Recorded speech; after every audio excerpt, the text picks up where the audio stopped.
పితా పుత్ర పవిత్రాత్మ నామమున ఆమెన్. క్రీస్తునాథుని యందు మిక్కిలి ప్రియ సహోదరి సహోదరులారా, పునీత పేతురు పౌలుగార్ల మహోత్సవ వాక్య పరిచర్యకి మిమ్మందరినీ ప్రేమతో ఆహ్వానిస్తున్నాను. యోహాను సువార్త 21వ అధ్యాయము 15-16 పవిత్ర వచనములు. యేసు శిష్యులతో భుజించిన పిమ్మట సీమోను పేతురుతో, యోహాను పుత్రుడవైన సీమోను, నీవు నన్ను వీరికంటే ఎక్కువగా ప్రేమించుచున్నావా అని అడిగాను. అందుకు పేతురు, అవును ప్రభు, నేను నిన్ను ప్రేమించుచున్నాను అని నీవెరుగుదువు అని సమాధానమిచ్చాను. యేసు అతనితో, నా గొర్రెలను మేపుము అని చెప్పాను. యోహాను పుత్రుడవైన సీమోను, నీవు నన్ను ప్రేమించుచున్నావా అని యేసు 2వ పర్యాయము అతనిని అడిగాను. అవును ప్రభు, నేను నిన్ను ప్రేమించుచున్నానని నీ వెరుగుదువు అని పేతురు బదులు చెప్పాను. నా గొర్రెపిల్లలను మేపుము అని చెప్పాను. యోహాను పుత్రుడవైన సీమోను, నీవు నన్ను ప్రేమించుచున్నావని 3వ పర్యాయం యేసు అడిగిన అంతనే, నీవు నన్ను ప్రేమించుచున్నావా అని యేసు 3వ పర్యాయం అడిగినందున పేతురు మనసు నొచ్చుకొని, ప్రభు, నీకు అంతయు తెలియను, నేను నిన్ను ప్రేమించుచున్నానని నీ వెరుగుదువు అని పలికెను. అప్పుడు యేసు, నా గొర్రెలను మేపుము అని పలికెను. క్రీస్తునాథుని యందు మిక్కిలి ప్రియులకు సహోదరి సహోదరులారా, యావత్ కథోలిక శ్రీసభ సంతోషంగా ఆనందంగా పునీత పేతు పౌలుగార్ల యొక్క మహోత్సవాన్ని కొనియాడుకుంటుండగా మీకందరికీ కూడా పునీత పేతురు పౌలుగార్ల యొక్క పండగ మహోత్సవ శుభాకాంక్షలు తెలియజేస్తున్నాను. ప్రథమంగా ప్రియులారా, పేతురు గారి పండగని మనం వేరొక సందర్భంలో దైవార్చన సంవత్సరంలో మనం కొనియాడుకుంటాం. పీటర్ షేయర్ వివిధ రూపాలలో మనం పేతురు గారి యొక్క పండగను మనం కొనియాడుకుంటాం. పౌలు గారి యొక్క పండగను కూడా మనం కొనియాడుకుంటాం. ప్రియులారా, పౌలు గారి యొక్క మనోపరివర్తన దినోత్సవాన్ని మనం కొనియాడుకుంటాం. కానీ ఈ రోజున ఈ ఇద్దరు మహాగొప్ప పునీతుల యొక్క పండగని శ్రీసభ కలిపి కొనియాడుకోమని చెబుతూ ఉంది. It is a double feast, it is a double joy for all of us. ఇది రెండంతల పండగ, రెండంతల సంతోషం మనందరికీ కూడా.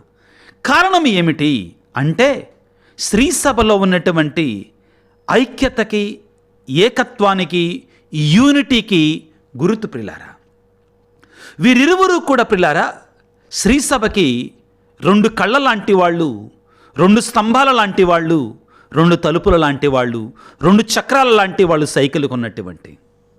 అవును ప్రియులారా, మహా గొప్ప పునీతులు, పరిశుద్ధులు శ్రీసభ ముందుకు నడవడానికి దేవుని చేత ఎన్నిక చేయబడినటువంటి వారు. కానీ వీరి పిలుపు, వీరి జీవిత విధానం, వీరి యొక్క తలంపులు, వీరి యొక్క వ్యక్తిత్వము, మనస్తత్వాన్ని మనం చూస్తే, పరిశీలిస్తే జాగ్రత్తగా, వీరు కొంచెం విభిన్న దృక్కోణాలతో వారు జీవించినటువంటి వారు. ఒక్కొక్కరి గురించి కొన్ని నిమిషాల పాటు ప్రార్థనాపూర్వకంగా ధ్యానించటానికి ప్రయత్నం చేద్దాం ప్రియులారా. మొదటిగా పునీత పేతురు గారు. ప్రియులారా, పేతురు గారు వృత్తిరీత్యా ఒక చేపలు పట్టేటువంటి వ్యక్తి. పెద్దగా చదువుకోలేదు, గలిలయ ప్రాంతానికి చెందినటువంటి వాడు. తన తండ్రితో ఆయన చేపలు పడుతూ ఉండగా ప్రభు అతని దగ్గరికి వచ్చి, వారి దగ్గరికి వచ్చి, మత్తయి శుభవార్త 4వ అధ్యాయం 19వ వచనంలో ప్రియులారా, వారిని పిలిచి, నన్ను అనుసరింపుడు, మిమ్ము మనుషులను పట్టువారిగా చేసేదను అని చెప్పారు. అతడు తన సహోదరులు ఇద్దరూ కూడా వలలను, తండ్రిని విడిచిపెట్టి యేసు ప్రభు మీద నమ్మకాన్ని ఉంచి యేసు ప్రభుని అనుసరించారు. అయితే ఇక్కడ 2వ దృక్కోణంతో కూడా మనం చూడాలి, 2వ ఆలోచనతో మనం చూడాలి. యోహాను సువార్త 1వ అధ్యాయం మనం చూసినట్లయితే, బాప్తిస్మ యోహాను గారు అలా నడిచి వెళుతుండగా యేసు ప్రభువును చూచారు. పేతురు గారి సహోదరుడు ఆంద్రేయ తనతో శిష్యుడికం చేస్తున్న సమయంలో యేసు ప్రభు కళ్ళు చూపించి, ఇదిగో సర్వేశ్వరుని గొర్రెపిల్ల, లోకపాపలను పరిహరించడి క్రీస్తు ప్రభు అని పలికినప్పుడు ఆంద్రేయ గారు అనుసరించారు. ఒక రోజంతా యేసు ప్రభువుతో ఉన్నారు. తర్వాత తన సోదరుడైనటువంటి పేతురు గారి దగ్గరికి వెళ్ళి, మేము మెస్సయ్యాను కనుగొన్నామని పేతురు గారిని వెంట పెట్టుకుని వచ్చి యేసు ప్రభువుకు పరిచయం చేస్తాడు. ఇది పేతురు గారి యొక్క పిలుపు. ఏ విధంగా చూసినా కానీ పేతురు గారు పెద్దగా చదువుకున్నటువంటి వాడు కాడు, పామరుడు, చేపలు పట్టే వృత్తిని చెందినటువంటి వాడు, గలిలయ ప్రాంతానికి చెందినటువంటి వాడు. ఇది మనం పేతురు గారి యొక్క జీవితం గురించి, వారికి పూర్వపరాలు మనం తెలుసుకోవటానికి ప్రియులకు దేవుని బిడ్డలారా. అయితే ఇటువంటి స్థితి నుండి వచ్చినటువంటి పేతురు గారిని, ఇటువంటి పరిస్థితి నుంచి వచ్చిన పేతురు గారికి యేసు ప్రభువే స్వయంగా ప్రధానాధిపత్యాన్ని ఇస్తున్నాడు. స్వయంగా యేసు ప్రభువే పేతురు గారిని పిలిచి నాయకత్వాన్ని అప్పచెపుతున్నారు పిల్లారా. ఒకసారి మన వాక్యాన్ని చదువుకుంటే మత్తయి శుభవార్త 16వ అధ్యాయములో యేసు ప్రభు శిష్యులని ఒక ప్రశ్న వేస్తున్నారు. పేతురు గారి యొక్క జీవితాన్ని గురించి మనం ధ్యానం చేసినప్పుడు తప్పనిసరిగా ఇది ఇక్కడ జరిగిన సంఘటన మనం ధ్యానం చేయాలండి, తప్పనిసరిగా. యాక్చువల్గా నిజంగా చెప్పాలంటే ఈ యేసు ప్రభు జీవితంలో కూడా ఈ మత్తయి శుభవార్త 16వ అధ్యాయం అనేది చాలా ప్రధానమైనటువంటిది.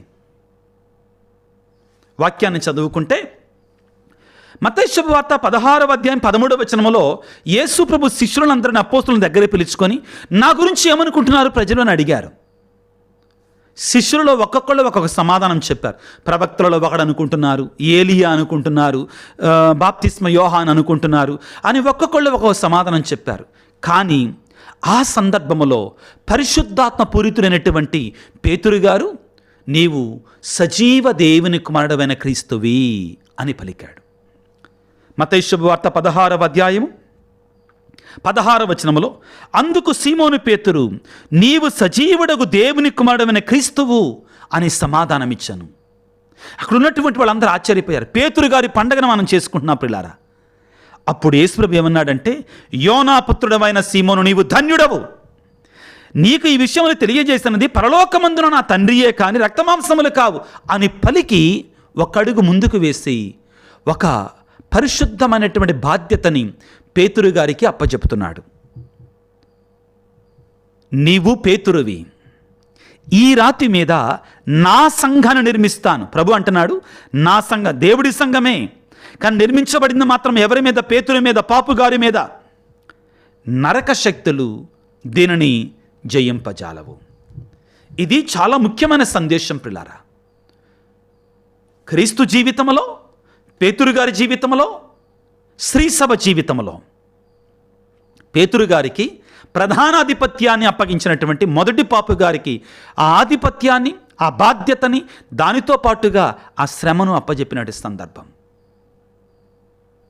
ప్రియులకు దేవుని బిడ్డలారా, యేసు ప్రభు యొక్క జీవితంలో మనం చూస్తే ఆయన శిష్యులతో మమేకంగా జీవించారు. కానీ కొన్ని ప్రత్యేకమైన ప్రశస్తమైనటువంటి సందర్భాలలో ప్రభువు అందరిని తీసుకొని వెళ్ళలా, ముగ్గురిని మాత్రమే తీసుకొని వెళ్ళారు. ఉదాహరణకి యాయిరు కుమార్తె మరణించినప్పుడు అందరిని తీసుకొని వెళ్ళలా, ముగ్గురిని మాత్రమే, పేతురు, యోహాను, అంద్రేయ. వీరిలో మొదటివాడు పేతురు. యేసు ప్రభు దివ్యరూప ధారణ పొందినప్పుడు ఆ పర్వతం మీదకి వెళ్ళినప్పుడు అందరి శిష్యులను తీసుకొని వెళ్ళలా, పేతురు, యోహాను, యాకోబు ముగ్గురిని. యేసు ప్రభువు గెత్సెమనే తోటలో ఆవేదన పొందినప్పుడు అందరూ కూడా దూరంగా ఉన్నారు, ముగ్గురిని మాత్రం వెంట పెట్టుకొని దూరంగా వెళ్ళి అక్కడి నుంచి రాయివేటు దూరం వెళ్ళి ప్రార్థన చేశారు. ఎవరు వారు? పేతురు, యోహాను, అంద్రేయ.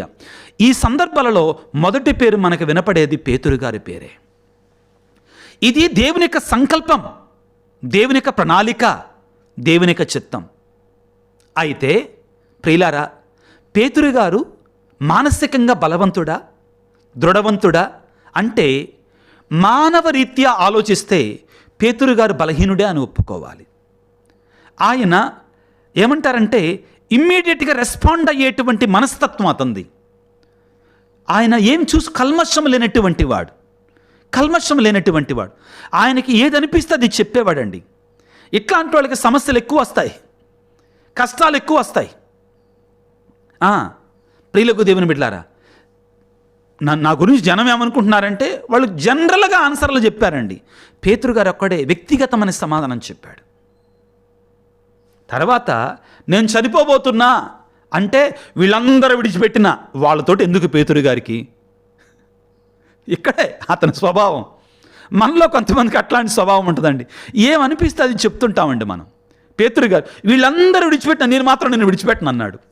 వెంటనే యేసుప్రభు ముట్టికాయ వేశాడు. నన్ను విడిచిపెట్టవా నువ్వు? కోడి కుయ్యకముందే 3 సార్లు నువ్వెవరో తెలియదని బొంకుతావని చెప్పాడు. యేసు ప్రభు ప్రియులకు దేవుని బిడ్డలారా, లూకాసు సువార్త 22వ అధ్యాయం 54 నుంచి 62 వరకు మనం చదువుకుంటే పేతురు గారు యేసు ప్రభు చెప్పినట్లుగానే ఒక పని పిల్ల దగ్గర, ఒక బంట్రోతు దగ్గర ఆయన ఎవరో నాకు తెలియదని బొంకాడు 3 సార్లు. అప్పుడు మనకి ఏంటి ఏనైనా పేతురు గారు, దేవుడేమో యేసుప్రభు ఏమో నువ్వు రాయివి అన్నాడు, రాయి మీద సంఘాన్ని నిర్మిస్తానన్నాడు. కానీ పేతురు గారు ఏంటి ఇక్కడ? రెండో సందర్భంలో యేసు ప్రభు శ్రమల్లో ఉన్నారు. గెత్సెమని తోటలో ఆవేదన పొందుతున్నాడు. అయ్యా మేల్కొనుండి నా కోసం ప్రార్థన చేయండి అంటే గొరకబెట్టి నిద్రపోయాడు శిష్యులతో కలిసి. ఇది పేతురు గారి యొక్క మనస్తత్వం. అదెందుకు? మరణించిన తరువాత రోము నగరంలో సువార్త చేసుకుంటా వేదహింసలు వచ్చినప్పుడు పేతురు గారు పారిపోతుంటాడండి. ఇవి మనకి ఎక్స్ట్రా బిబ్లికల్ సోర్సెస్ ద్వారా మనకు తెలుస్తాయండి. బైబిలేతర గ్రంథాల ద్వారా మనకు తెలుస్తుందండి. ఇది పేతురు గారు భయపడి వేదహింసలకి రోమును విడిచిపెట్టి పారిపోతుంటే యేసుప్రభు అంటాడు సిలువ మోసుకుంటా వచ్చాడంటండి. ఏంది నువ్వు మళ్ళీ సిలువ మోస్తున్నావు అన్నాడంట పేతురు గారు యేసుప్రభుని పట్టుకొని. కోవాడీస్ అనే సినిమాలో ఉంటుందండి ఇది.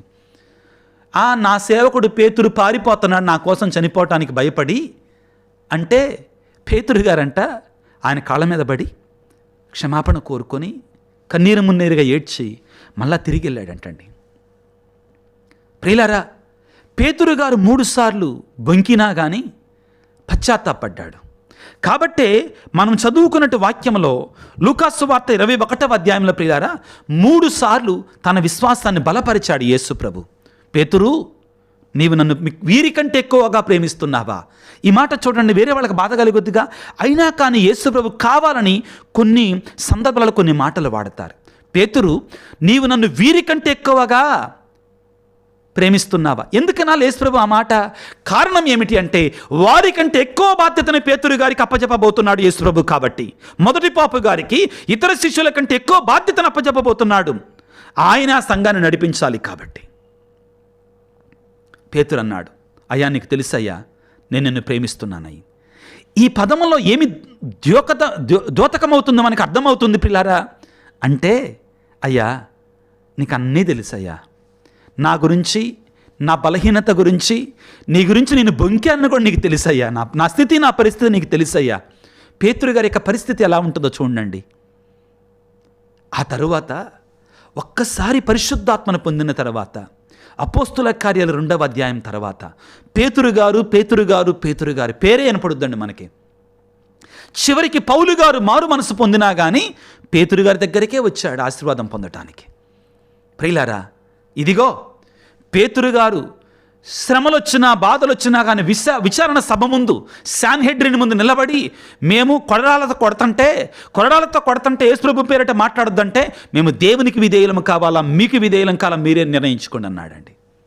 చివరికి పేతురు గారిని మరణశిక్ష విధిస్తే, శిలువ మరణశిక్ష విధిస్తే నేను నా ప్రభువులాగా మరణించడానికి యోగ్యుణ్ణి కాదు, నన్ను తలక్రిందులుగా శిలువకి కొట్టండి అన్నాడు.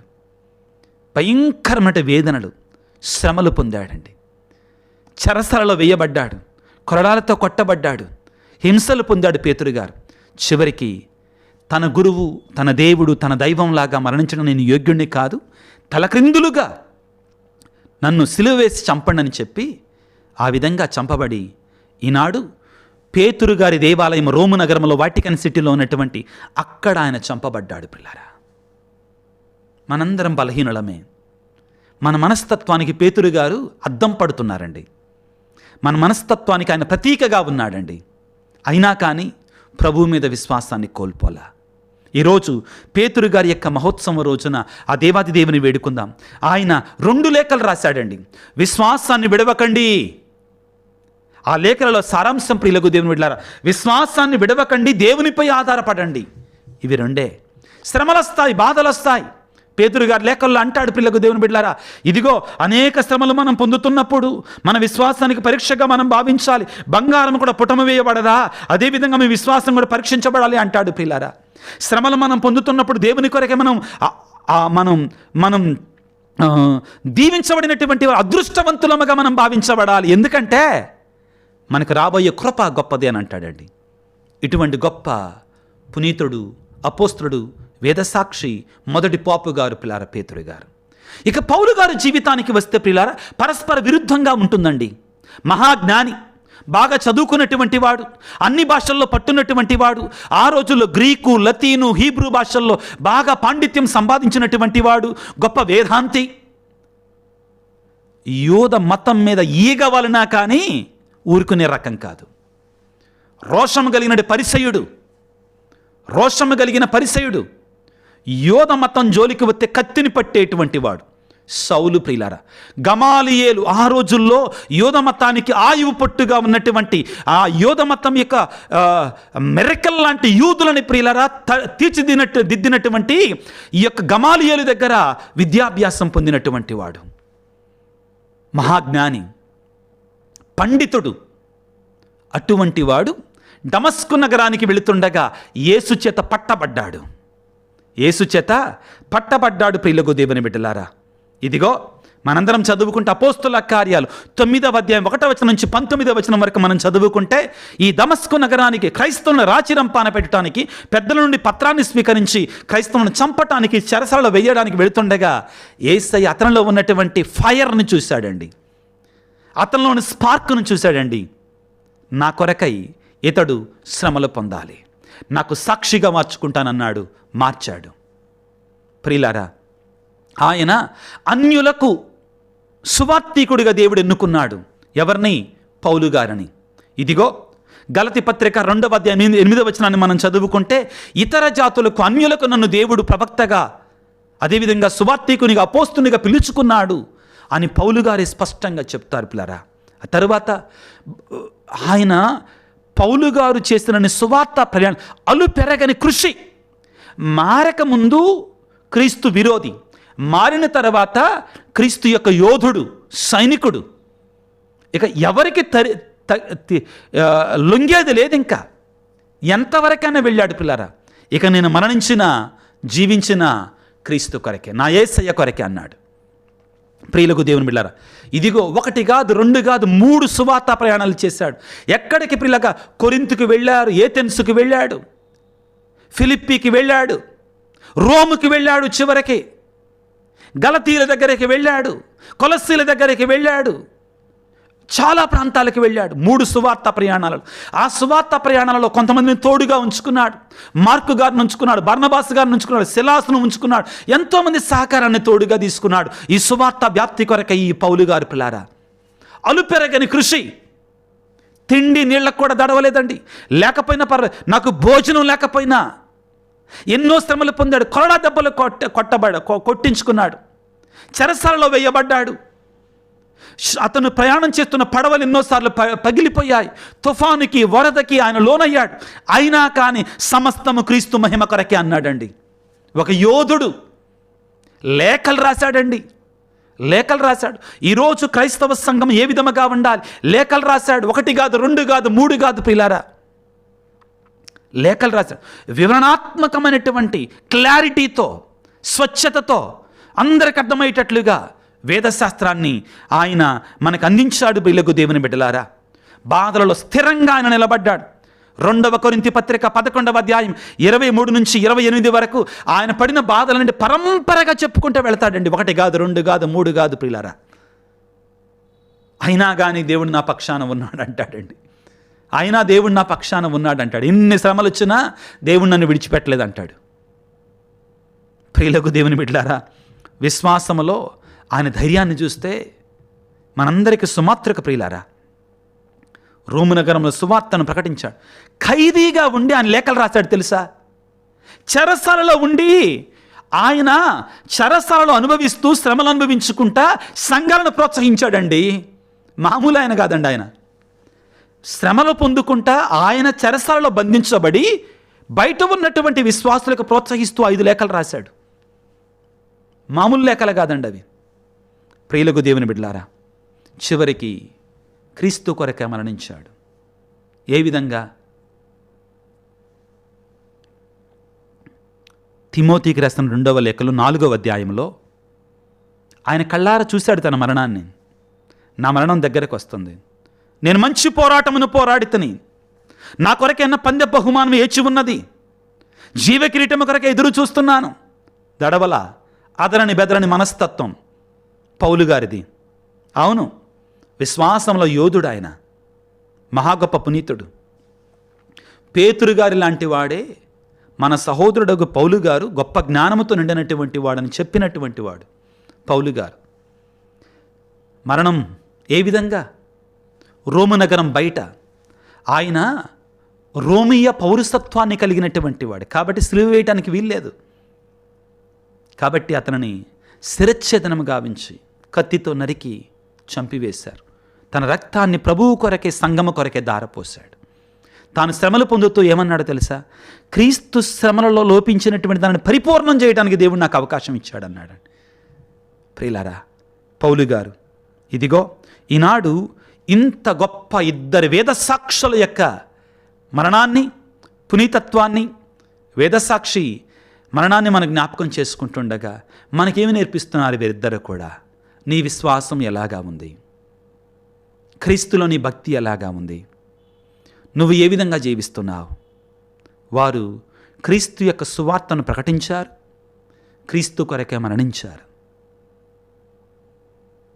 నామమాత్రపు క్రైస్తవునిగా నేను జీవిస్తున్నానా? పేరుకు మాత్రమే క్రైస్తవునిగా నేను బ్రతుకుతున్నానా? ప్రయోజనం శూన్యం.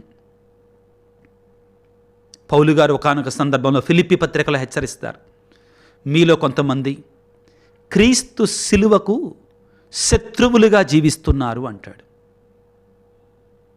మీ దేహము దేవుని యొక్క ఆలయమని మీకు తెలియదా అని హెచ్చరిస్తాడు.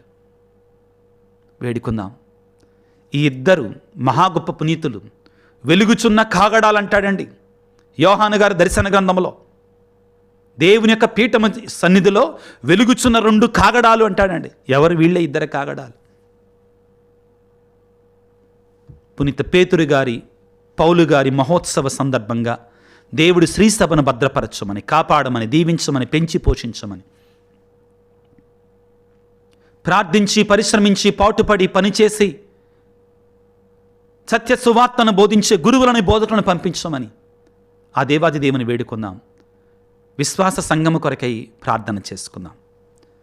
సర్వశక్తిమంతుడా, సర్వోన్నతుడా, ప్రేమామయుడా, నీకు స్తోత్రాలు, వందనాలు. ఈనాడు ప్రభువా, నీ మహాపరిశుద్ధులు, వేదసాక్షులు, నీ వెలుగుచున్న కాగడాలు, నీ 2 మూల స్తంభాలైనటువంటి పేతురు, పౌలు గారి యొక్క మహోత్సవాన్ని మేము కొనియాడుకుంటుండగా వారిద్దరి మధ్యస్థ ప్రార్థన ద్వారా శ్రీసభను దీవించండి, ఆశీర్వదించండి, కాపాడండి, సంరక్షించండి. ప్రత్యేకమైన రీతిలో ప్రభువా, మేమందరము కూడా వారిలో ఉన్న విశ్వాసాన్ని, వారిలో ఉన్న పట్టుదలని, వారిలో ఉన్న సువార్త పరిచర్య తత్వాన్ని అలవర్చుకొని నీ సువార్త కొరకై అహర్నిశలు కృషి చేయటానికి కావాల్సిన కృపను మాకు దయచేయండి. ఈనాడు ఈ వాక్య పరిచయలో పాల్గొంటున్న నీ బిడ్డలందరినీ దీవించున్న ఆయన, వారి కుటుంబాలను దీవించండి నాయన. ముఖ్యంగా అనారోగ్యంతో బాధపడుతున్న బిడ్డలకి మంచి ఆరోగ్యాన్ని దయచేయండి ప్రభువా. బోధకులు ఎక్కడైతే దేవుని యొక్క సువార్తను బోధిస్తున్నారో వారందరికీ మీరు తోడుగా ఉండండి. ఒక పౌలుగా, ఒక పేతురుగా వారు సాక్షిభూతమైన జీవితాన్ని జీవిస్తూ నీ సత్య సువార్తను ప్రభు భూదిగంతముల వరకు కూడా వ్యాప్తి చేసేటువంటి ధైర్యాన్ని, శక్తిని, ఆత్మీయ శారీరకమైనటువంటి ఆరోగ్యాలను మాకు దయచేయండి నాయన. మాలో కూడా రగిలించండి నాయన. పేతురు గారు, పౌలు గారు రగిలినట్లుగా నేను ప్రేమించేటువంటి బోధకులుగా, యాజకులుగా మమ్మల్ని దీవించండి నాయన.